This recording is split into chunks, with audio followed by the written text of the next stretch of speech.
Hey everybody, I want to welcome you to a new little 3 or 4 part series that we're going to do rebuilding Keith Sadler's truck.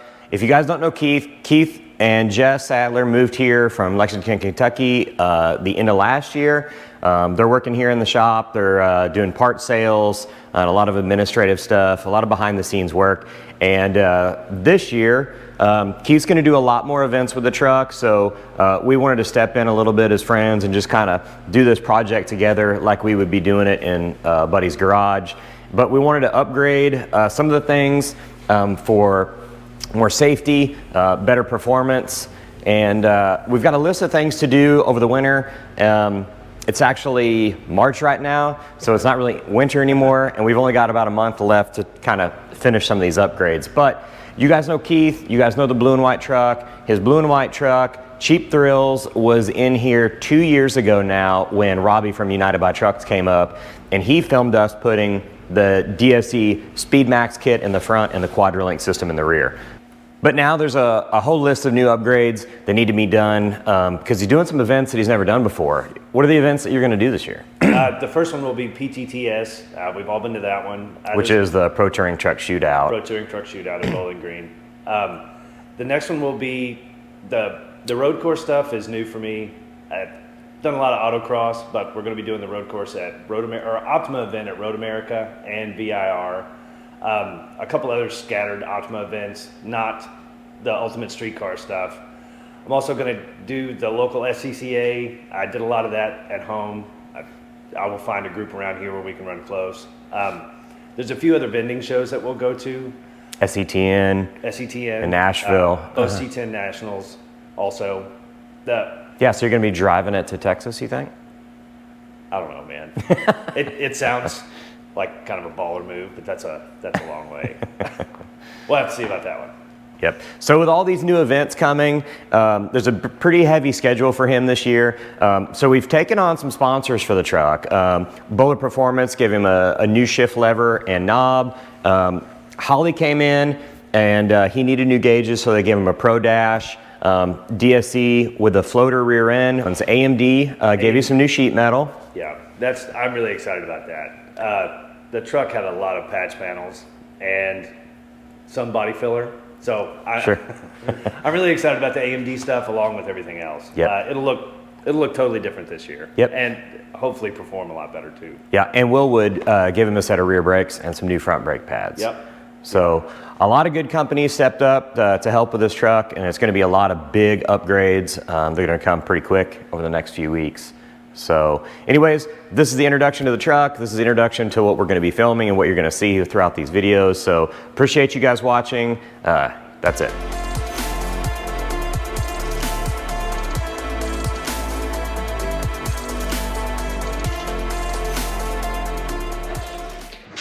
Hey guys, we had a couple hours of tear down, and we've gotten Keith's truck pretty far apart. We took some of the front end sheet metal off. Well, we took all the front end sheet metal off, and we took the bed off. There's some more information coming pretty soon on why we took some of the metal off the truck. But I want to dive in right now to one of the things that we're going to change or upgrade on the truck this year. And it's something that we've offered on our website and a service that we've provided for a while, and that's our hydraulic conversion pedal assembly.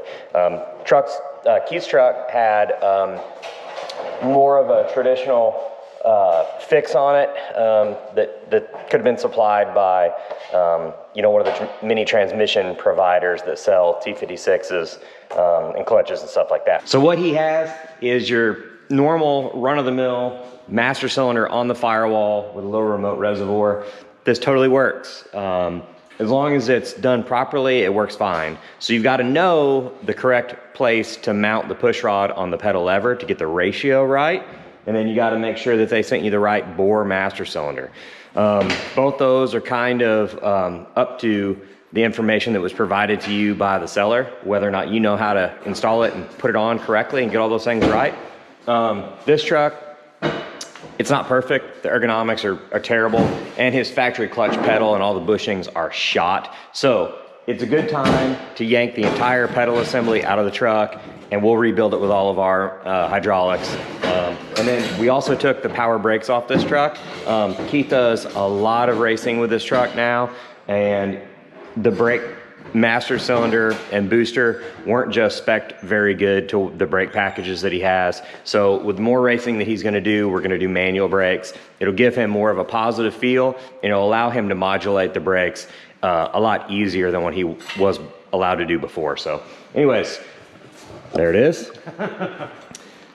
It served you well? Yes. Yep. So anyways, this is the factory pedal assembly out of his square body. These were mechanical in the truck originally, so they pushed a big rod that went through the firewall. And you can see that it looks like Keith has actually maybe drilled 1 or 2 holes in this already, trying to get the ratio right. And just by eyeballing this, it wasn't exactly correct. So anyways, this thing is kind of a mess. We'll get this thing dialed in for him.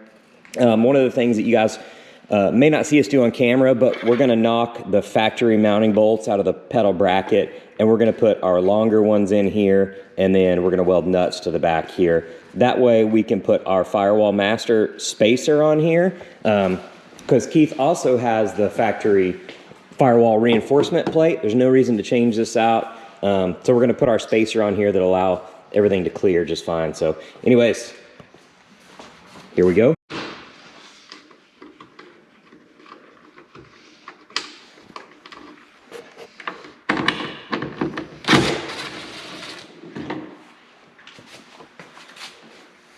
So this is the perfect example of why we do those hydraulic pedal assemblies. Keith, with the best knowledge he was equipped with, still took multiple efforts to try to get this right. And you can see where he, not to knock on him, but he had to make multiple holes and then try to patch the mistake. And so thank you for being the prime candidate for one of our hydraulic pedal assemblies.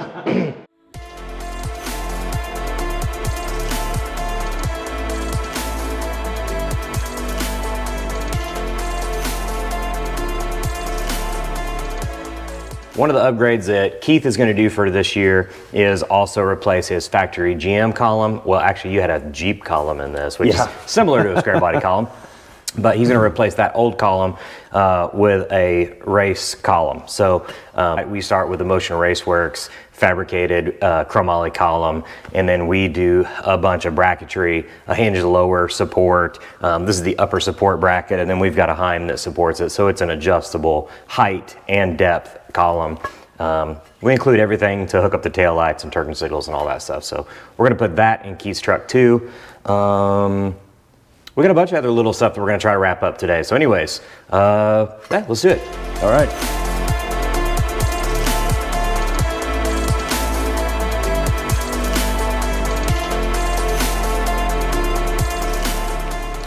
Pretty long shaft.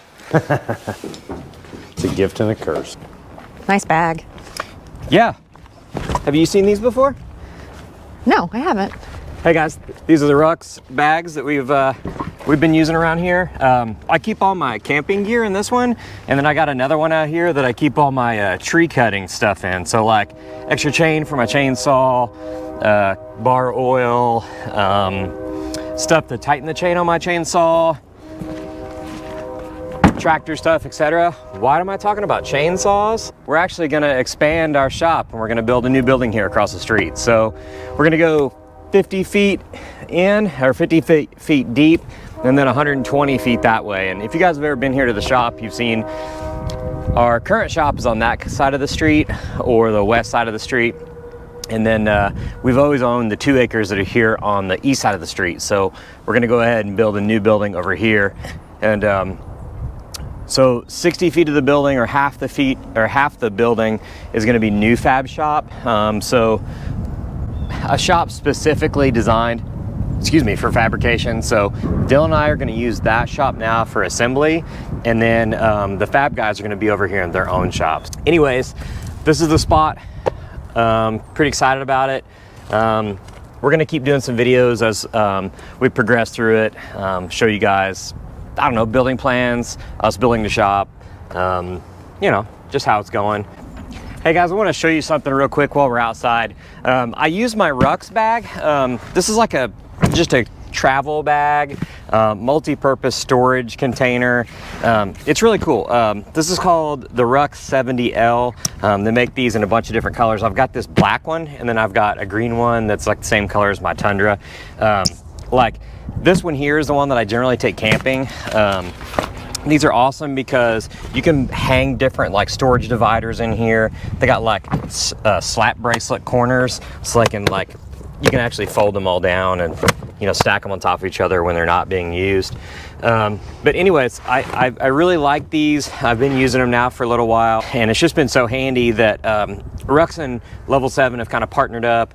We've got a discount code that's active. If you guys go to Rux's website and you use the code Level710, you can get 10% off any Rux product on their website.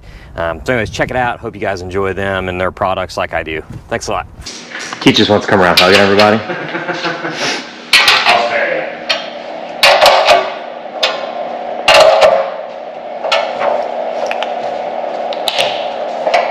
Yeah, put your little brackets on.